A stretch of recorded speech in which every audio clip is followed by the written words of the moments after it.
is here. How wonderful. Good to see you. You're wearing one of my favorite colors, purple. It didn't not occur to me. Do you ever make yourself cry with your own writing? Because I know a lot of people did. Embarrassingly, when I read it afterwards sometimes. You do, tear up. Yeah. My 120th book club selection is Some Bright Nowhere by Ann Packer, the beloved Ann Packer. It's a novel that explores what happens when a wife's dying request shatters everything her husband believed about their 35 years together. Everyone in our audience has read the book, and I hear it brought up some strong feelings for many of you. Diane, where are you? Right here. Diane, some strong feelings? Let's hear it. Yes, actually, I've been married 40 years, and I thought it was really interesting in the book how the spouses could understand each other without necessarily speaking, and I thought that was beautiful. But at the same time, then for Claire to exclude her husband at her most intense time of life, I thought was almost cruel. And it hurt me for Elliot. So a lot of strong feelings. Beautiful book. Thank you. Strong feelings, beautiful book. Edward, where are you? Hi. Hi. So I lost my grandmother in 2016, 9 years ago, to a battle with Alzheimer's. And what I found interesting was that death in the book is rather a process than like just one limited moment in life. And through the process, we learned that connection is important, that we all want to be seen, and that love is important. And at the end of it all, that's what matters. So beautiful way of displaying that. Thank you. Thank you. Yeah. Well, Thando Delomo is one of my daughter girls, a graduate of my school, who is a member of my family. She graduated from my school in South Africa. I met her when she was 11, going on 12. Her big dream was to come to America and become an actress, and that's what she's pursuing here now. And she reads every one of my book club picks. I didn't make her do it. She started doing it on her own. And so we want to know what's your take. Well, first of all, every time I thought I had a problem with Elliot and how passive-aggressive he can be, I would realize my real problem is with Claire. And how she intellectualizes her way into strong-arming him every single time. Emotional, intellectual abilities, and she's just whipping him up into all sorts of shapes. So yes, really great book. Not a fan of Claire. That's exactly, I didn't tell you this, but when I called Ann to tell her, I was actually at the gym, and the call was set for like 2:00, and I wasn't going to make it home, so I just called you from the gym. And I said to her, I'm choosing this book, even though I'm very annoyed with Claire, and was annoyed with Claire through half of the book. I was totally annoyed by her and her lack of empathy for Elliot through this whole process. But in spite of that, I'm choosing it as an obvious book club selection. So I want you all to know, just to set up the plot a little bit, Claire is nearing the end of her life after an 8-year struggle with breast cancer. Her husband, Elliot, who retired early to be Claire's full-time caregiver. Now, he's retired, and he's there to take care of her. Then he's blindsided when Claire asks him to move out, so her two best women friends can move in and take over as caregivers for her last weeks on Earth. It's a wow moment that sets the rest of the story in motion. Welcome, the beloved Ann Packer. So great to have you here. Thank you so As I much. told you when I first spoke, I was so annoyed by her, 3/4 of the book. What made you come up with this story? So it was actually a scenario I heard described about people in real life. I heard there was this woman, she had been ill for a long time and was reaching the end stages of that illness. And her husband was deemed unsuitable, incapable of seeing her through the final weeks and months. So her two closest friends moved in and did the job themselves. And there was not a lot of detail in the way that I was told the story. It was just sort of, this happened. And I thought, wow, it just blew my mind that That a woman could do that. that you could just expel your spouse because they weren't exactly right for the job, whatever that was going to be. And at first, I was kind of taken with the notion of what that sort of womanly cocoon of care and love would feel like. And that stayed with me for a long time. But at the same time, I kept thinking back to the man. Like, what was his experience of that going to be? Yeah. Yeah. Well, I read that your bestseller, The Dive from Clausen's Pier, took 10 years to write, and that you wrote the first draft of this one in 4 months. Is that true? That is true. And I could say I've just gotten a lot better at my job. But I think the reason the first book took so long is that I was raising kids. Yeah. And also hadn't had the experience of publishing a lot of books and learning to feel confident and to know when they were ready to go. And now that was almost 20 years ago. I feel a lot more like I know what I want to do when I write a novel. At the same time, 4 months for a first draft is pretty much unheard of for me. And it just, for a lot of people. I knew I wanted it to be really short. I knew how it had to end. And So you knew the ending before you started? Well, I knew that it was going to have to end with the end of her life in some way. So I was always writing toward that moment. I didn't know at all exactly how they were going to get there, but I knew that early in the book, she was going to ask him to leave so that her friends could take care of her. And I just, I don't know, I'd been struggling with a different book for a while. And when I started writing this one, it felt really good. And I just worked hours and hours and hours every day. And I think that's how the speed happened. I read somewhere that you believe that the theme that runs through all your work is that space between what other people want or expect of us versus what we actually want for ourselves. So why are you interested in that space in between? I think that's so fascinating, actually. I guess I would say the reason is that for me, that's almost always what conflict is going to be about, interpersonal conflict. There's Really? always a question of, well, if there's conflict, it's because someone has disappointed somebody. Right? And why have they done that? Well, they It's were because the person had another expectation. Yeah. And they wanted to... Let me think about that for a moment. Yeah. You're right. Okay. Okay. Yeah, it's true, right? It is. Yeah. And to live your truth, whatever that might mean, sometimes it's great for everyone else and sometimes it's not. And then Well, you have that's to make so a interesting that you choice. say that, Ann, because I tell people all the time, my girls and other people, sometimes they call me for counseling, that the reason you're so upset is because of your expectation. The other person is just doing what they're doing, and you had another expectation for it that didn't have anything to do with who they were or what they wanted. And so your expectations did not align. So I think, would you think about this for a moment, y'all, that your disappointments in life with other people is because you expected one thing and they did another. So trouble in life is expectations colliding. Yes, expectations colliding.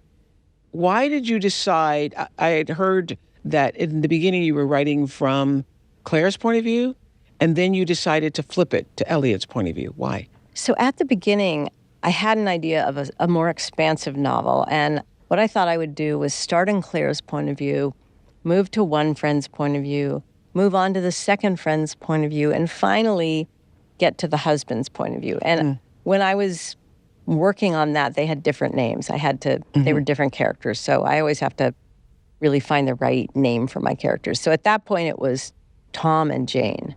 And I wrote Jane's point of view for 10 pages. I switched to her friends, and I just ran out of interest in it. It didn't compel me the way I need material to compel me in order to be able to keep going. And I don't know why it didn't compel me. I think in retrospect, I wrote another novel about women's friendship.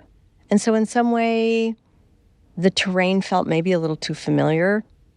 But then I started thinking about the husband and how that would be the hardest point of view to write. And as soon as I realized that, I was like, okay, that's what I you're have gonna to do. Yeah. So were you that kind of person as a kid? You want to take on the hardest question?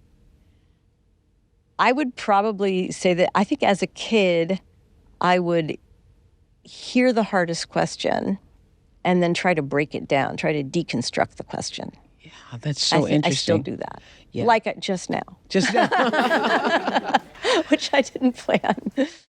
We wanted to hear from people who've gone through a similar experience as Elliot, and we have Kyle here in our audience. Kyle, where are you? I'm right here. Hi. Hi, everyone. I'm Kyle Woody, and my story is essentially Elliot's, only I was younger.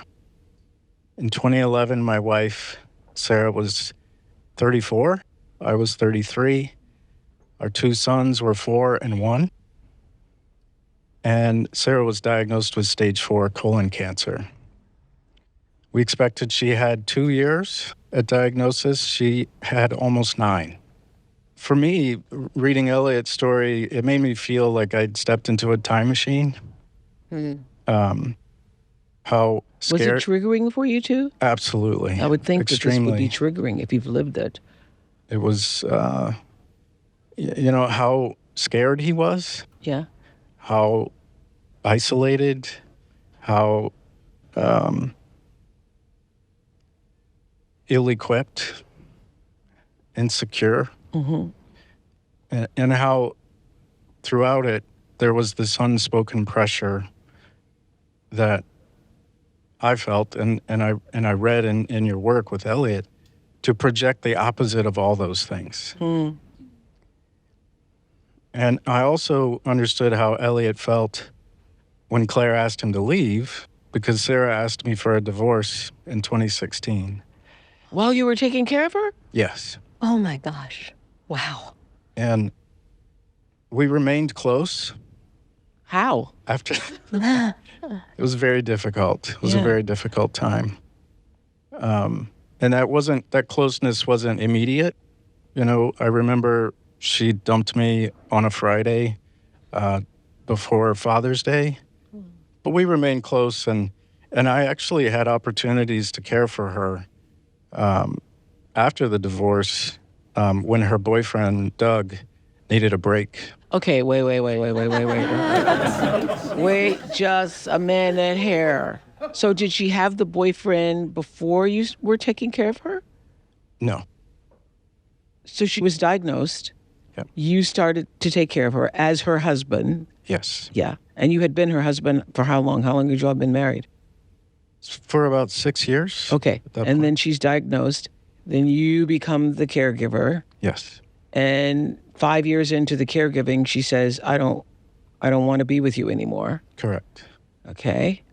You know, when you're in your final days or your final season of life, things are different. You know, your decision making is different. And I'm really, maybe the thing I'm most proud of is that through that experience of caring for her, Doug and I became very close. And to this day, we're raising Sarah's boys together in a way that I think Sarah would be very proud of. Wow. That is a story. So I was saying you would be very triggered in the book, Some Bright Nowhere, when Claire asks him to leave. Was that like a gut punch for you too? I got through like the first 2 chapters and it just brought me to my knees because, and you know, that was my question for you, Anne, is how in the world did you have such a nuanced and accurate portrayal of what it's like to be a guy in that role? Well, first of all, I'm so sorry for what you went through and amazed by your story, especially that you and Doug are caring for the children and raising them together. That's incredible. How it's... That's part 2 of this novel. Hey, Come we on. could collaborate. It's what you do when you create a character, and for me, writing a man is not harder than writing a woman. It is or is It not? is not. It's not. It is not. Because in both cases, you're making an empathic leap into someone else's experience. And I think, I am in my 60s. I've seen friends go through cancer and not survive, and I've seen the effect on their families. And I've felt the effect on me, what it actually does to a friend, a small community.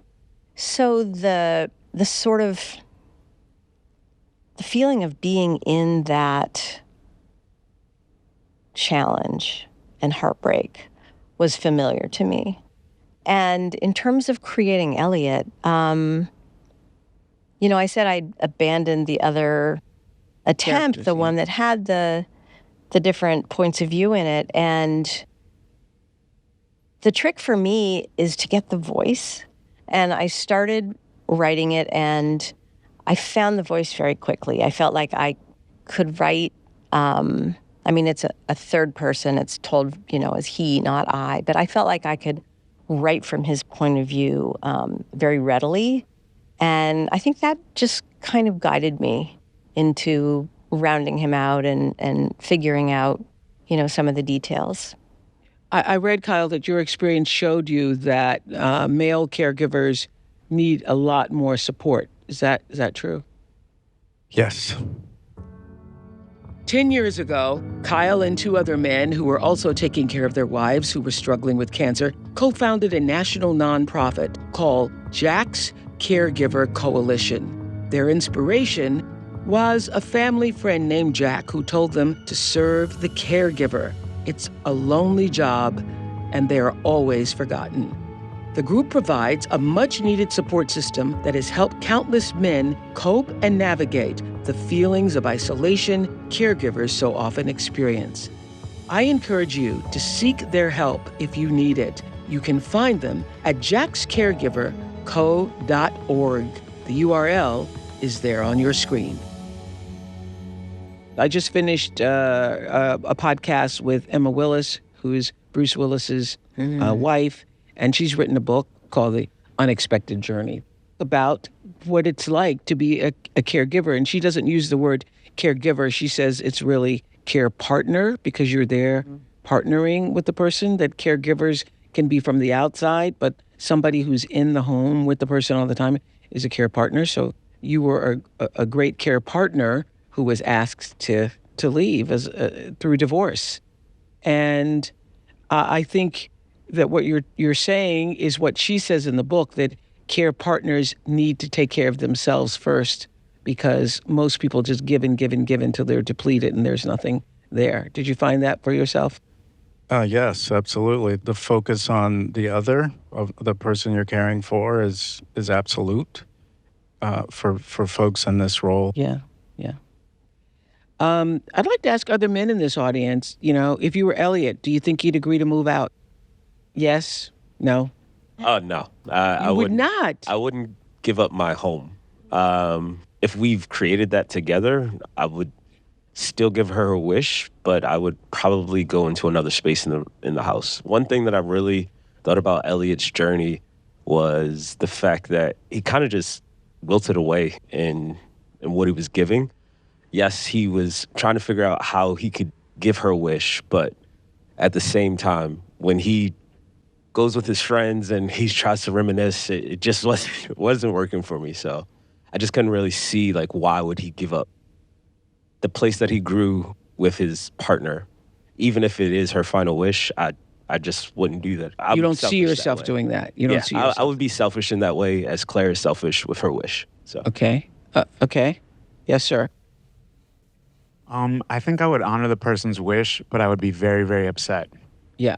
So I think it's just the fact that she has cancer and that she knows she's going to die. They know she's going to die. It's like a double whammy. Double whammy. So you would honor it, you would leave, but you would be pissed at it. I think really, I would really definitely ticked fall off. into the passive-aggressive zone. Yeah. As much as I would Yeah. love to have a heroic, clear, clean breakthrough, I kind of see what happened. But I think that it just shed light on the fact that they had an emptiness in their relationship that almost upstaged the cancer. And it took that huge life event to kind of reveal what was going on. So in the long run for Elliot, it might be a blessing, but it was still hard. Was it? That's what I was going to ask Anne. Does Claire believe that her friends can give her something, obviously, during these final days, that Elliot can't or won't be able to? She does. And it stems from an experience she had as a caregiver. support person for someone else. A friend she met in a cancer support group got to the end of her illness about I thought a year she was earlier. fantasizing about that. I thought she was making that a lot more fantastical than it really was, because from her point of view, it was one thing, but who knows what the woman who was actually experiencing the cancer was going through. Maybe it wasn't all kumbaya, everybody, you know? Maybe she was annoyed with them all sitting there painting her nails and things, you know? Yeah. Yeah, no, it's one of the things that Elliot comes to in the middle of the book is this idea. She has said to him, "It was so beautiful when my friend Susan was dying. There were all these women, her daughters, her friends. We just surrounded her with love. I want that." And Elliot just sort of accepts that on face value. And it's only about halfway through the book where another character says to him, that was her point of view. What about Susan's point of view? What about the point of view of the person who was actually dying? Yes, exactly. And that helps Elliot. Hearing that helps him not take it quite so painfully and personally. Yeah, I was wondering, though, why couldn't she include Elliot and all of them? Would he not fit with the other Well, I think friends? she had a very romantic idea of this female circle, this warmth and love from her women friends. And it's a really whimsical thing that she does. I mean, she doesn't plan it way in advance. She's ill. Does she even think about how this is going to affect him? Well, I think she thinks about it, and then she has that, you or me thing. She's like, am I going to do this selfish act of requesting that my husband leave or not? And I think she thinks, well, here I am at the end. Don't we all want me to have the death I want? Yeah. And so she goes forward, not insensitively. And after she first says it, she kind of walks it back. It's not an easy thing for her to ask. But she not only asked it, she lived it, and they were drinking wine in there and laughing all the time. She did. She wanted to have some fun. She wanted to have some fun. In fact, if you think about the title, Something Bright Nowhere, she wanted the bright. She wanted the bright. Yeah. Jenna, where are you? Right there, I thought so. So, Anne, your book really cracked my heart wide open. 2 years ago, my best friend was diagnosed with cancer, and I moved in with her and lived with her for 3 months, and then on and off for a full year. We got her through cancer, and it's a very special bond to be with someone through that whole journey. I mean, naps and talking and time you just don't get in real life. So that was experience number one. And then 2 weeks ago, my friend lived her last 4 days of her life, a different friend, and she asked me to come be there with her sisters. And so this book, like your observations and what you talked about, like you said, I had to stop. I just cried. I thought, was Anne with me? Like, how would you know that? Such in-depth. Like what? Share with us. So to be there, the energy of women, of two sisters and myself, where her husband wanted her to be a trooper and you're being strong. We came in and just held the space for her to be however she was. She lived for 4 days. And it's nothing against the husbands. Like that's, I felt for Elliot. But there is something about your women friends who can just hold space for you and you can just be however you want to be.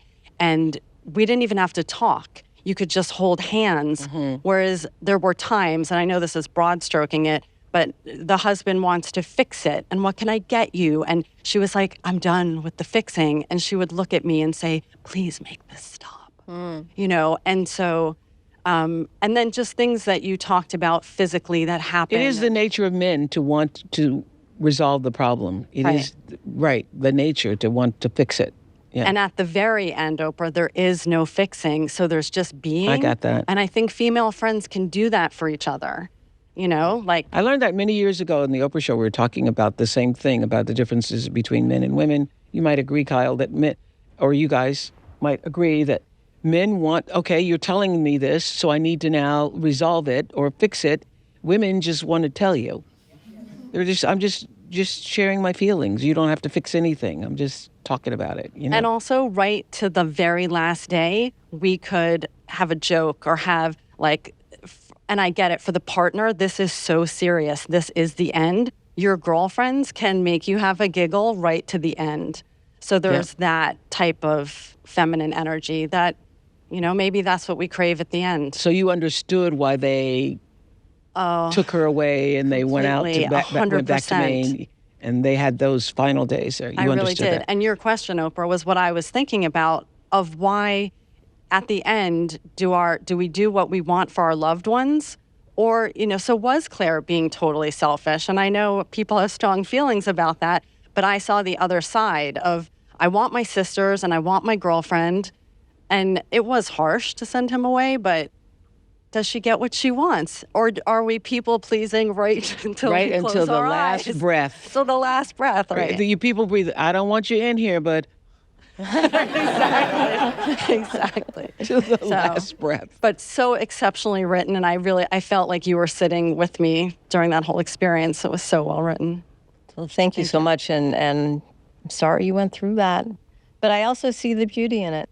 It was an honor. Truly, it was an honor.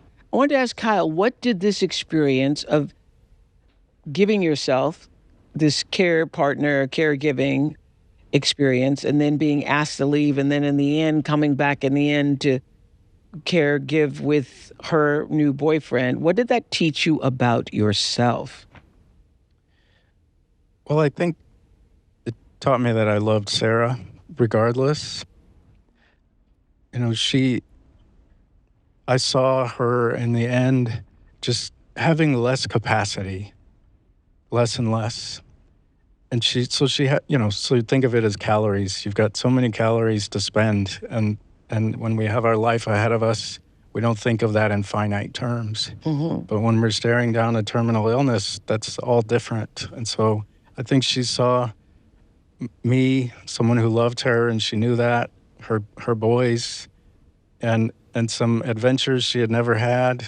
And she just did some math and made some decisions. And that wasn't about me. It wasn't an indictment of who I was. It took me a long time to get there. Yeah, that it wasn't about you, that it really was about her and her decision, as you were saying. And I think it helps to understand, too, she spent, rather than having like a girls' weekend, she spent the last few months of her life in bed writing notes to my boys. Mm-hmm. So she's still very much alive in their lives because of that. So that took a lot of effort and time, and she wanted to spend it on that. Yeah, I know. I remember one of the, people always ask me about the Oprah shows that I did, and everybody always thinks that they'll say, what's the most exciting or the most memorable? Everybody always thinks it's going to be about celebrities. And I say, it's never about celebrities. It's always about real people.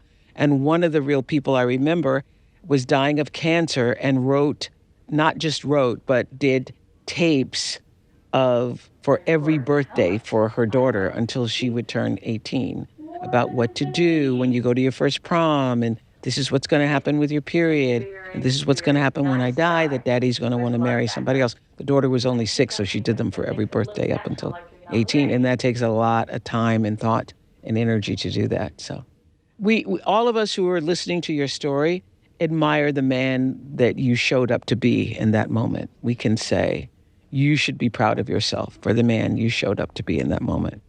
Thank you. Robin. Hi. So I'm a caregiver myself for my mother who has dementia. I think first and foremost, I really appreciated the perspective that you took from the caregiver side. A lot of that resonated despite the difference in illness. Some of this you covered with regard to the relationship and Claire's desire. The way she expressed it was really what she wanted, but she never said why. She never gave Elliot a reason why he had to leave for her to have this experience. So I was just curious if you felt that was symbolic of relationships, that sometimes we just have really hard time speaking the truth to one another. And at times, perhaps it's easier to just take what you need and worry less about other people's feelings. You know, it's interesting. First of all, or back up, I'm sorry for what you're going through with your mother. My mother just died of complications of Alzheimer's, and it's a very long, hard passage. So I'm sorry for that. I think Claire told as much of the truth that she could and the version of the truth that she knew at the time. I think one thing that I try to do in books is weave together what's going on consciously for the characters and then what's going on unconsciously. And, you know, we don't want to give the ending away, but I think one of the journeys in the book is Claire and then Elliot coming to understand what was really motivating her, but she couldn't have told him that at the beginning because she didn't know it yet. Tasan? Hi. Oh, hi. So when I was reading the book, I really felt like the story was pushed forward by Claire's wants and desires. And I was curious to know, like, what are your thoughts about kind of the final wants and desires of the terminally ill? And should their wants or do their wants hold more weight than those of their caregivers or their loved ones? I think they do often. I haven't been personally involved in that many situations, but I would say there's no friend or family member of mine who has died whose experience wasn't privileged over everybody else's. This is it, you know? I think having someone make a dying wish is a very powerful thing. On page 42, you write, she had given him his fatherhood. It wasn't just that she had given him children. She had given him his way of being a father, the greatest gift of his life. And after the gift, that was Claire herself. But alone out here, with her so far away and so close to being entirely gone, he was lost. Do you ever make yourself cry with your own writing? Because I know a lot of people did. I would say, well, not while I'm writing. Yeah. Embarrassingly, when I read it afterwards sometimes. You do, tear up. I have on occasion, yeah. Yeah.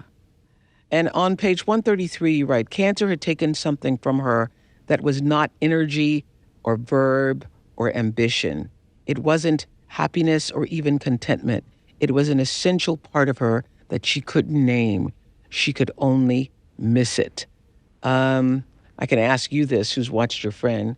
What do you think cancer takes away from people? And then I'll let you answer that too. For my friend who just passed, it took away the life.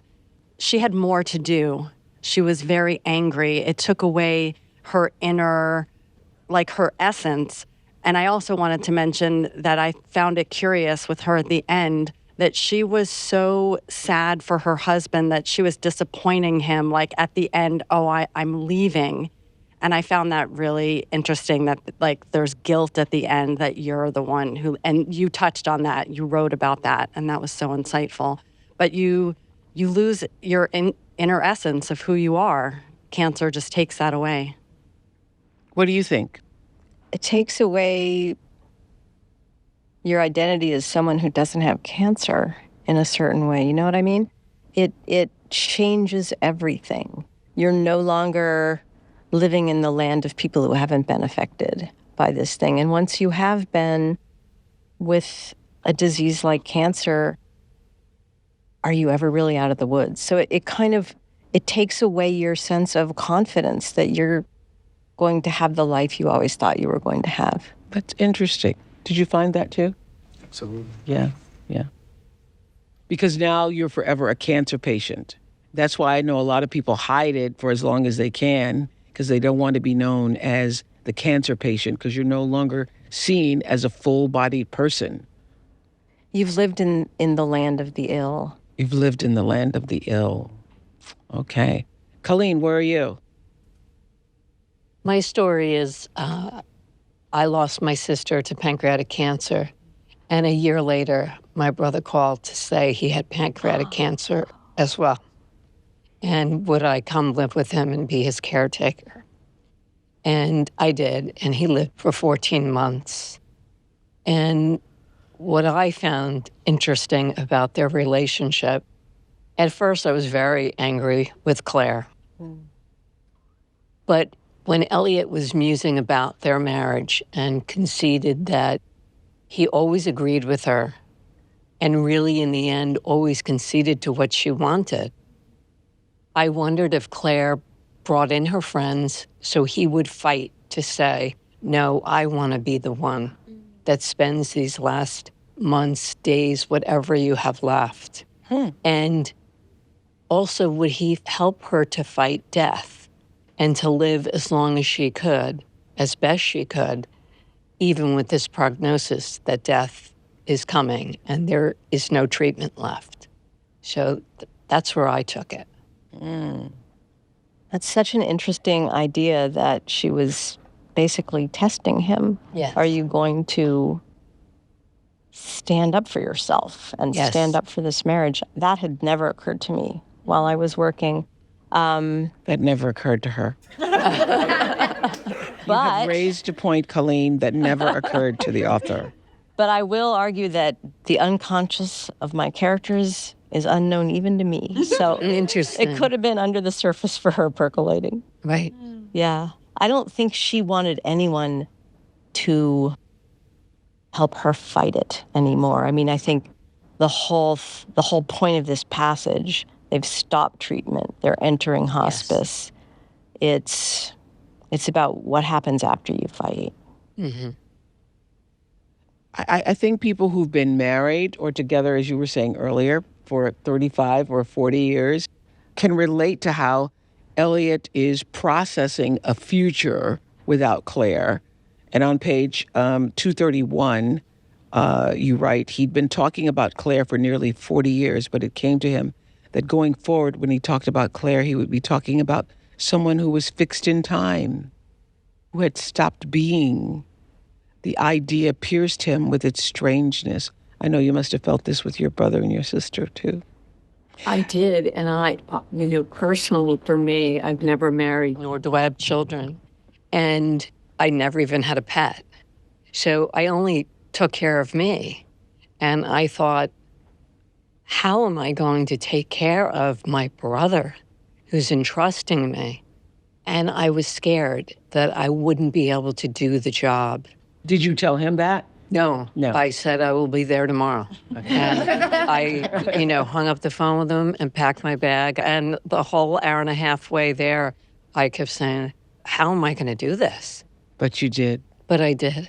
When you love so deeply. Yeah. And he was the only brother, the oldest. I was the youngest. And I looked up to him my whole life. There was a 12-year age difference between us. So there wasn't anything I wouldn't do for my siblings. And did it give you an opportunity to know him in a way that you hadn't before? Absolutely. He was a totally different person. And because he was the oldest, he knew stories about the family and relatives and my grandparents that I had never heard, I didn't know. We talked about all these things. It cleared up so many things for me. And what did it teach you about yourself, as I was asking Kyle? It taught me under any circumstances that I can rise to the occasion and do what has to be done. It made me say, you better start living a life. And you better appreciate it in a different way. I am a homebody and all of that, but it pushed me back into the world. And as a caregiver, you come out of the world around you because you're centered on just caring for this person. Yeah.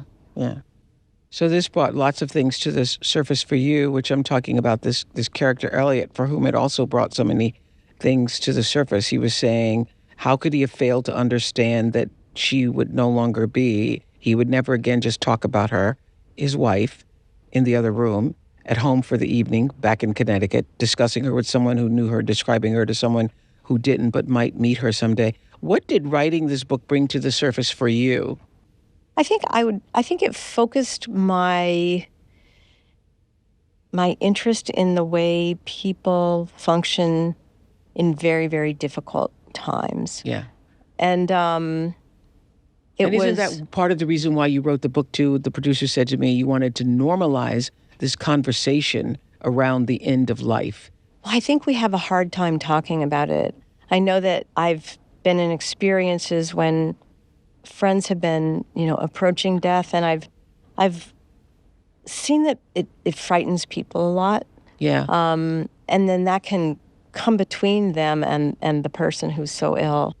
So I think it's important to be able to talk about the fear and then possibly move beyond it so that you can have that sort of beautiful intimacy, painful, beautiful intimacy with someone. Yeah. I'm wondering if other cultures handle it differently, because it seems like in our culture, it's like, oh God, you can't even say that you're going to die. When every time I say that, somebody's, particularly the girls are like, oh, don't say that.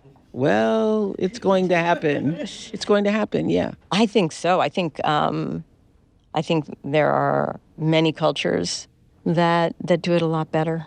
Mm-hmm. And part of the issue, I think, is that we don't have a lot of rituals around people becoming ill and dying. It's medicalized, not necessarily, that's not a bad thing. We need medicine, but this sort of rituals to handle just the notion of this passage into, out of life. I just read an article about, Canada has made it legal for you to euthanasia, and how so many people now at the end of their lives who know they're going to die and are planning their death ceremonies are having these rituals. They're having these life celebration parties and making decisions about how they want that to happen. I know Claire would have been very happy with that. She would have been very, very happy with that. She had her own little party. She had her own little party. Or tried to. Yeah. At the end of writing this story, and you put it away and you hit send and you send it off to your publisher, what sense of, did you feel a sense of relief, a sense of gratitude, a sense of? I think I felt a sense of completion. Completion. Yeah. Like, I don't let something go until I'm really finished with it, happy with it. I've rewritten it 1,000 times. And that send moment is sort of a way to formalize saying to yourself, done. It's done. You finished. It is done. Yeah. Thank you so much for Some Bright Nowhere. Oh, thank my you. gosh. Thank you. And thank you to this audience. Thank you, Kyle. Thank you, Jenna. Thank you for sharing your stories with us. Thank you for living through that and then rising to be someone even better than you thought yourself to be able to do that. I really have great admiration and highest regard for you all being able to do that, for your friends, for your relatives, for your brother and your sister. Talking about great books, y'all, is one of my favorite things in life. So thank you for sharing in that with me. Some Bright Nowhere is available wherever books are sold. Thank you, Ann. Thank you so much. Thank you so much.